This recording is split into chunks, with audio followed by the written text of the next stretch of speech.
Chapainawabganj BRTA office থেকে driving licence পেতে দালালরা 12 থেকে 14,000 টাকা নিয়ে থাকেন। আর এই টাকার একটি অংশ বিআরটিএ কর্মকর্তাদের কাছে যায় বলে জানিয়েছে দুর্নীতি দমন কমিশন। বুধবার বিআরটিএ অফিসে অভিযান চালিয়ে তথ্য দেন দুদকের রাজশাহী জেলা সমন্বিত কার্যালয়ের সহকারী পরিচালক আমির হোসেন। দুপুর 2টা থেকে বিকেল 5:30 পর্যন্ত অভিযান চলে। অভিযানে 3 দালালকে আটক করেছে দুদক।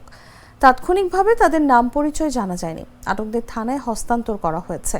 তবে ঠিক কোন কর্মকর্তার কাছে এসব টাকার অংশ যায় তা জানতে পারেনি দুদক।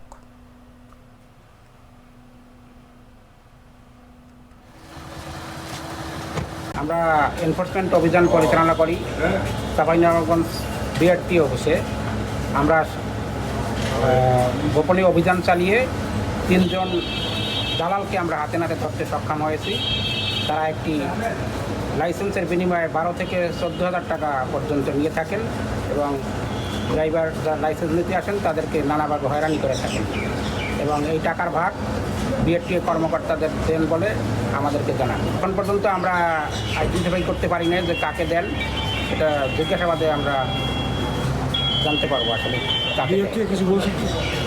বিআরটিএ বিষয়টি অস্বীকার করেছেন। বান্ডেল থাকলে প্রতি সেনমানিতে টাকা বাঁচবে। বিকাশ সেনমানি বান্ডেল কিনে জিতুন প্রতি লেনদেনে।